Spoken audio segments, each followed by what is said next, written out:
Morning.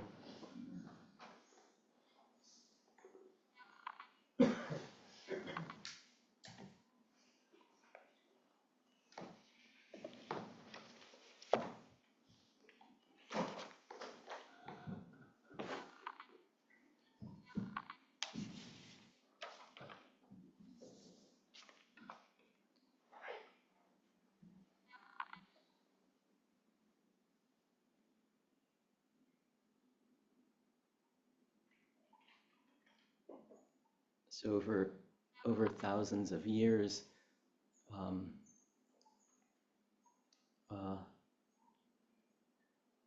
it's said that the foot of Buddhism is meditation,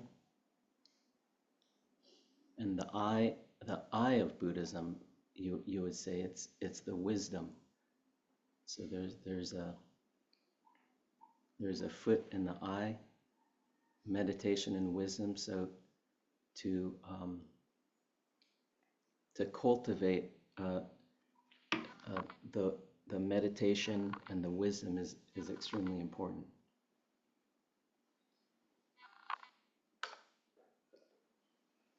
So that's what we're doing here, and so when we sit, we're letting go of, you would say, all the fabrications, or actually meeting all our delusions, and we're actually realizing actually all our delusions. It could be anywhere from remembering a flight to Japan, or your favorite food, or a childhood memory, or how angry you are, or how disappointed you are, how great you feel. All of that is fabrication and delusion. So to look outside, we look outside, but in meditation or zazen, then we start to let go of this deluded thinking. So the meditation and the wisdom starts to become equal, and when it becomes equal, then we can start to see things, see reality, or see all things as they are. So maybe when you're gardening, you see the flower, but it's not seeing like a flower outside of yourself, but it's actually it's an equilibrium in which the flower or you is becoming awakened. So this is a very important and a key point for actually this sitting practice that we do. And the activity or the action is actually an interesting part of our practice is activity. And that's what makes, you would say, Buddhism or our school so different from others. It's based on action and realizing through action. And of course, our founders, or our founder Dogen, and all our ancestors before us actually became realized through actually the actualization of the experience of their true life right in front of them. So it's actually the reality seeing the person, or the things seeing the things. So I've been thinking of work practice, because a week ago somebody, or actually it's a very very common that people say like, God, what's up with the eating here? We do oryoki, or what's up with the work here? Like, why do you guys work so much? Why do you guys work so much? And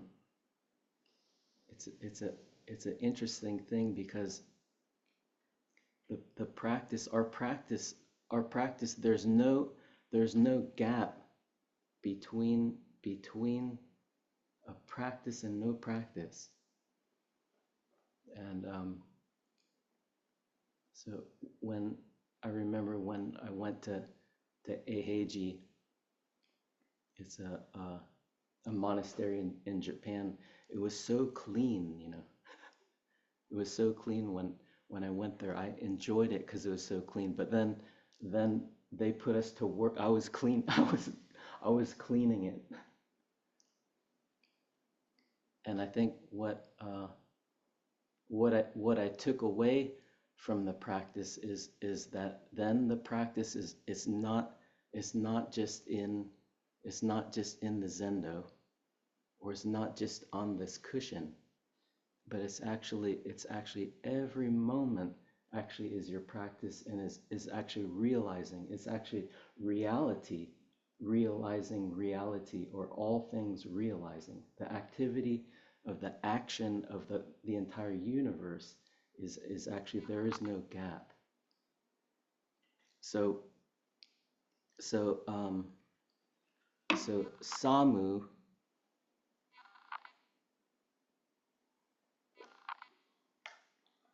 comes from the Chinese word Sao Wu,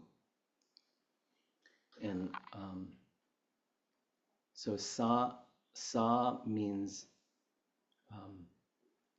to harvest, or Sa means to harvest or to work, or it's a tillage, because they were doing that back in the 700s. They were actually working the gardens or working the fields. And mu means it means a service. Actually, it means devotional work, and then it means Buddhist service. So you could say it's a service would be, it's doing a ceremony. It's actually offering your devotion, or offering yourself to actually what is outside of yourself through the activity. And so it's realizing actually with the body. But most of the time, we try to learn through the intellect, and learn about something through maybe podcasts now. They have apps for it. Apps for meditation. You read it through books, people are always interested on explanation. Like, why do we do this? Why do we do that? But not knowing in a very deep way through the activity of the self, the pumping of your heart, or standing on your 2 feet.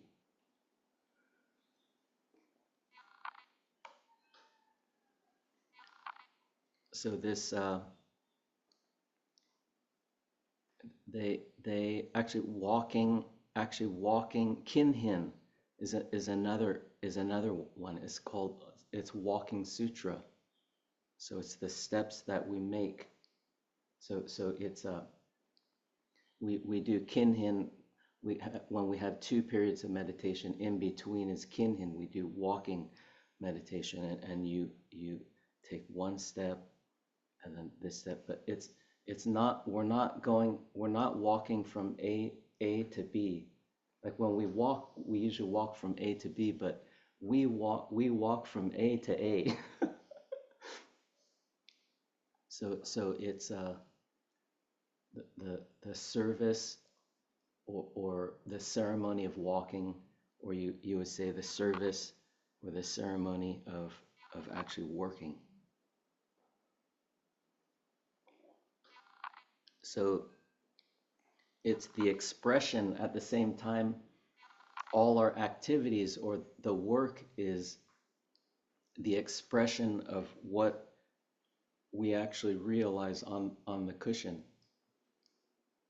So you would say maybe we empty ourselves to fill ourselves up. We empty ourselves to fill ourselves up. So when we're actively participating, then we actually give. We actually give. So it's a that's an interesting one. You would say we express our devotion, we express our love to other things, or a compassion, or a kindness to other things. So when we empty ourselves of all this delusion, then we fill ourselves up with emptiness, with emptiness. We fill ourselves with all things. So therefore, when we become active with all things, then we cannot help but feel the love from ourselves to other things. So this is actually being connected in a very deep way.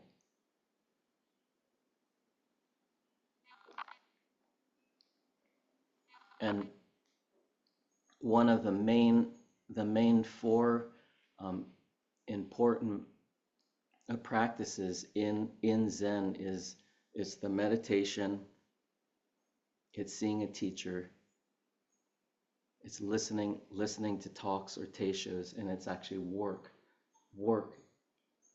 That's very important because it's through the body. The transmission is actually through the body.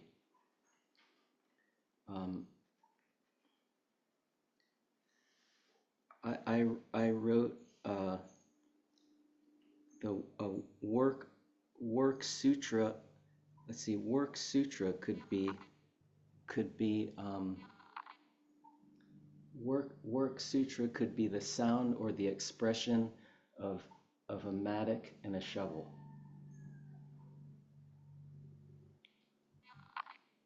So it's the sound of the pick when it hits the rock.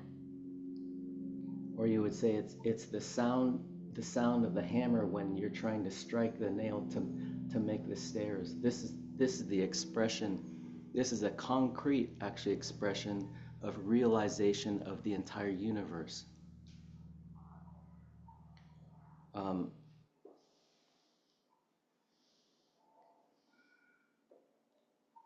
I have reality, the point that you have to reach. Realizing the point that you have to reach is prajna or prajnaparamita, is realizing the point that you reach. The point you reach is now. So it's realizing the point of now. So the realizing the delusion of now creates something that's different than just swinging a pick. That's an interesting one, to swing a pick.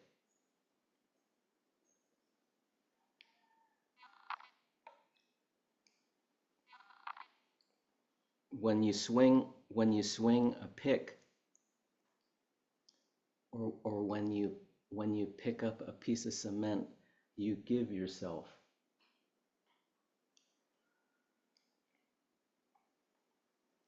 You feel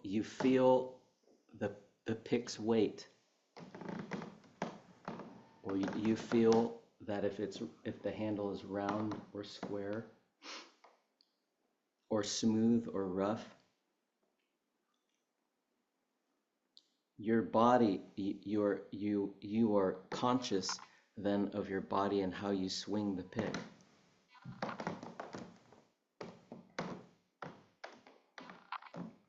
I have a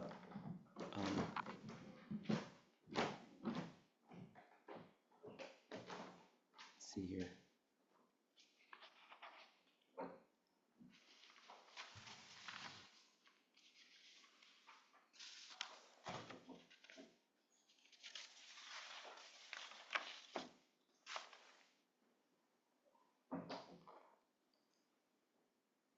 there is a saying in Kam, swinging the hammer around in the air, but to hit the spot on the anvil. The anvil is where you put the red hot iron. So you may wave the hammer around here and there, but there is only one place to hit, and that is right where the iron is hot. If you hit any other place, you are not going to be able to shape that piece of iron in any way, which is the whole point of blacksmithing.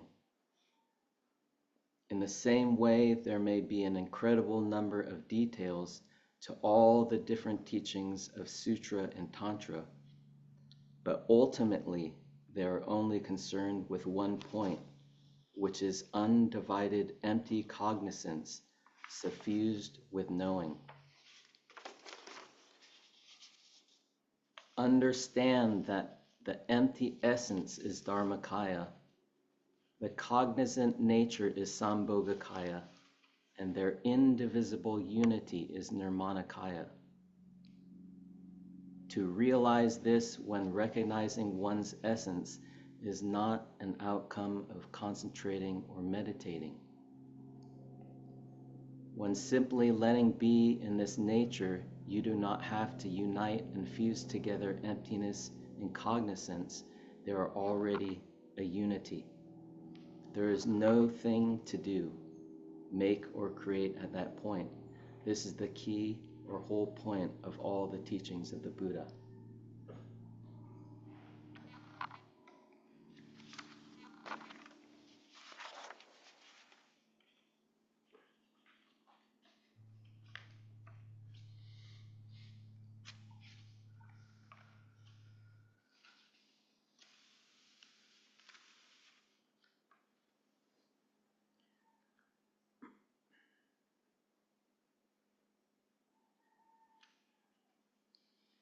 So this, I have another reading here too. Let's see here.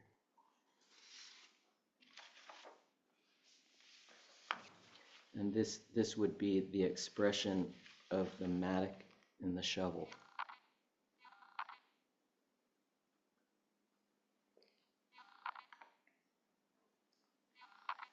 What we mean by the sutras is the entire universe itself.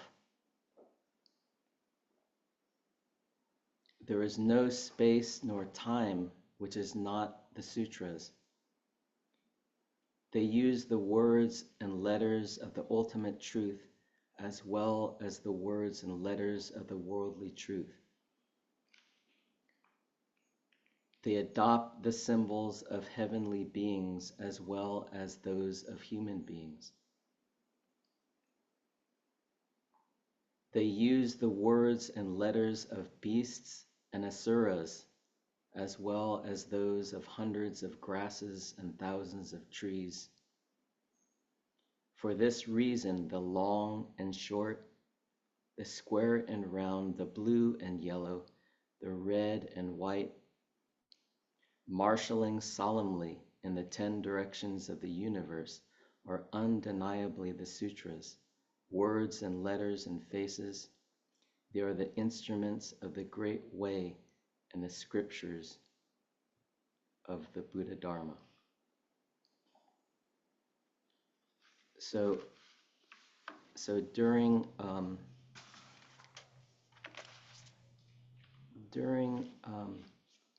the 720, there was a teacher, and his name was Bai Zhang, and he lived in 720 to 814. And there's actually a calligraphy above the Shisui's desk, and Eiheiji Suzuki wrote this calligraphy for the Shisui, or the work leader. And Bai Zhang, he let me see.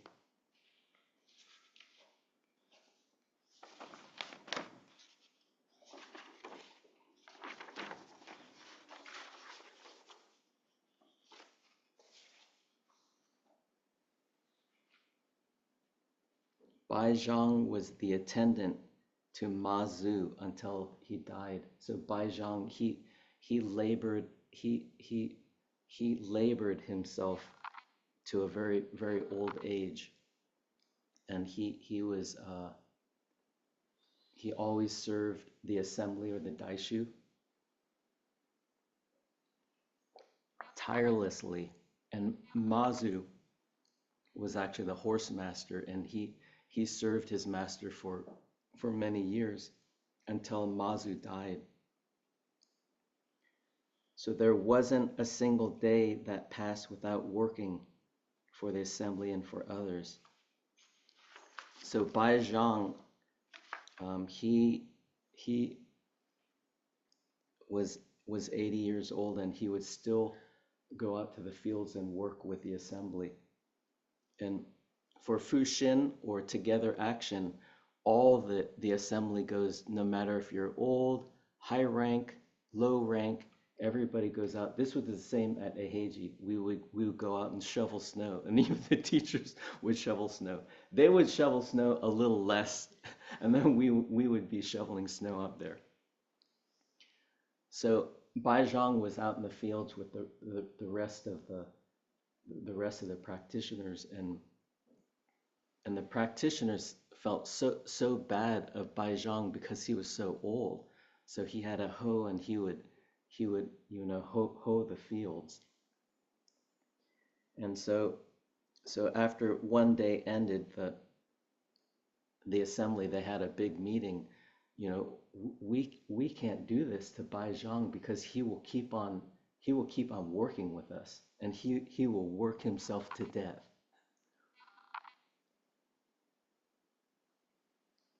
So they decided to take Bai Zhang's hoe away from him. So they took Bai Zhang's hoe away, and then they hid it in back of a fence. And they said that's a good idea, because then he will stop working. He won't use it. So next day comes, Bai Zhang wakes up early. They all say Fushin. They yell Fushin, and then everyone runs out with the brooms, picks, shovels, everything. And Bai Zhang, he couldn't find his hoe, so he went into his room, and then he sat zazen, and they all were wondering what was happening. They tried to feed him food, but then he wouldn't eat. So they asked him, Bai Zhang, you need to eat, and he said the calligraphy, like what the calligraphy says, is one day without work is one day without eating. So and they said, so that they gave him his hoe back, and they said, why are you doing that? He said, if I'm able to live, and if I'm able to practice here, then I should work the fields like everybody else. And this was actually his Bai Zhang's contribution actually to Zen, is actually work practice. So in this this writing that Dogen has in the Shobogenzo, it's called continuous practice. And let's see here.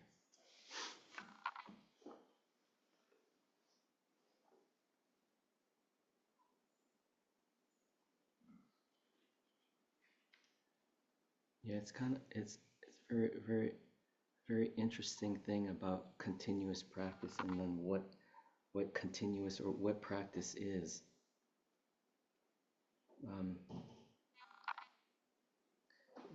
Let me just read then this first part of the fascicle.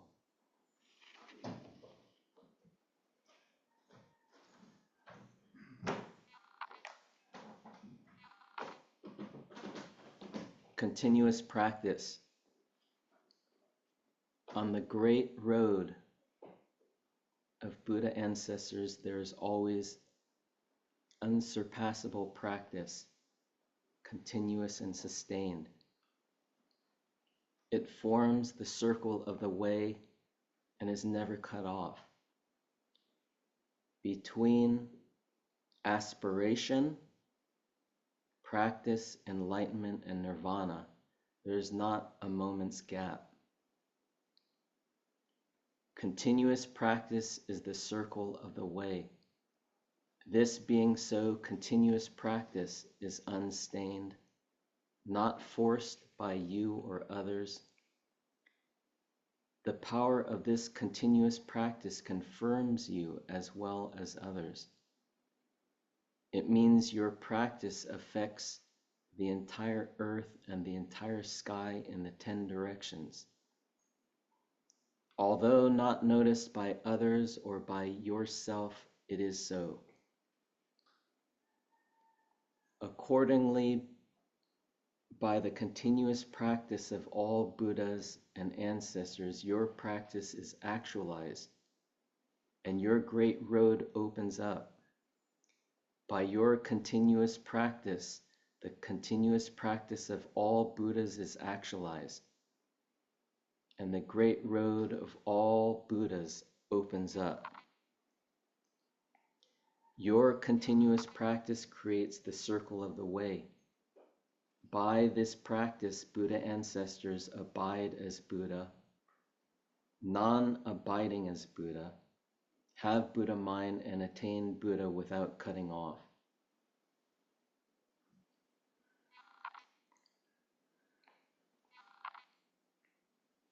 Because of this practice,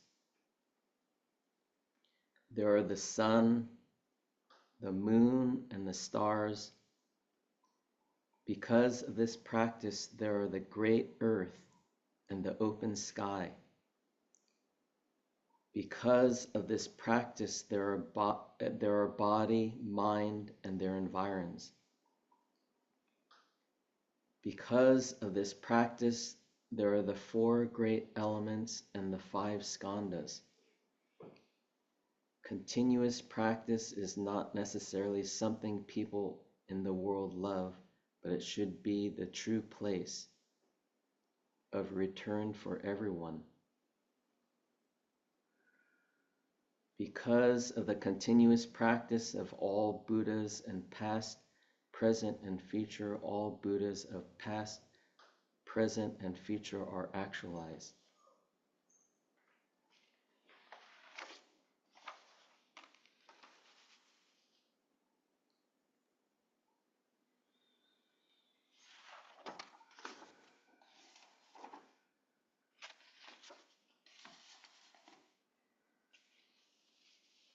So Bai Zhang, in the 700s, then he wrote actually the Bai Zhang's peer rules for monastic training for the monastery. And it's an interesting one because continuous practice, within practice, then in this type of training is very interesting. Is you would have practice has conduct. Practice has like pure conduct, and then also it has actually observance of the precepts. This is a very interesting one. It's the observance of the precepts and precepts. So how we see precepts is like you do something good and bad. But the ultimate, the essence of the precepts, like the one mind precepts that we recited last night, is that Bodhidharma's one mind precepts is actually the essence of it is to realize actually your being.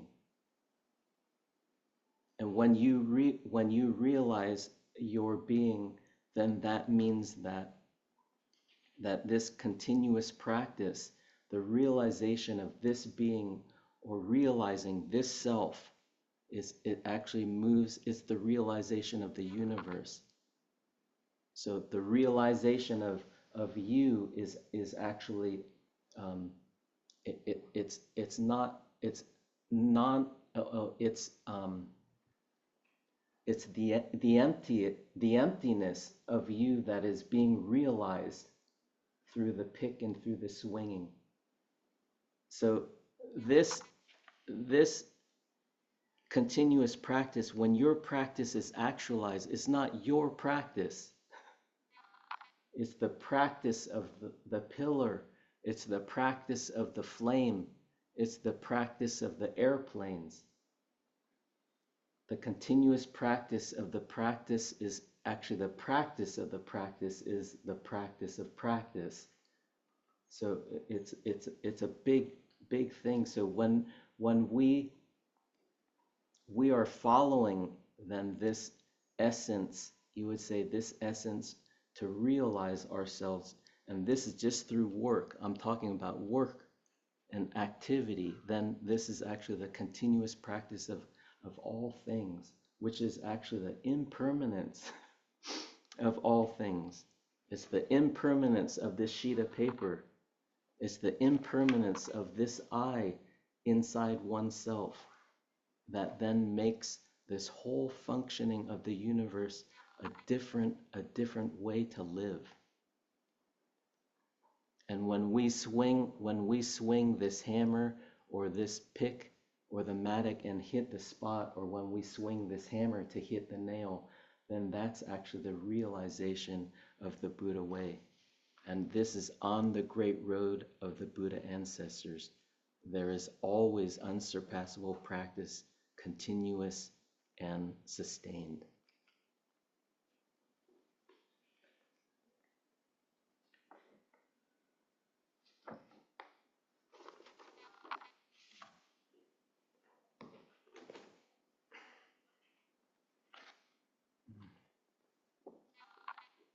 I think maybe I stop there.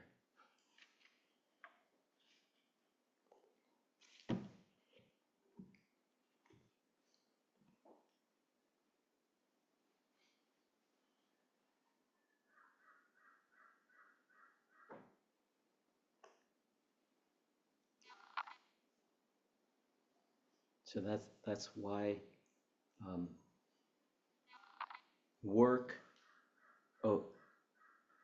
sitting, working, eating, sleeping is different here. It's different here, and at the same time, it is not different. It's the same as where you are. So we take this practice of work, of eating, of sitting, of living then as a dedication to actually, you would say, actualize our entire being with our friends, with our family, with the people who we work with. This is our dedication, our work dedication, or eating dedication. You say walking dedication. This is dedicating the merit, not at the Zen Center, but actually in your life. And that's how you share this practice. And that's how it is actualized. So in this writing that Dogen does through continuous practice, he talks about all these ancestors, all from the Buddha all the way down then to us. And these are concrete then stories of what these people did. And it seems like every day, like our everyday activity, but it's not every day. So the practice here is different than the world, but at the same time, no different than the world.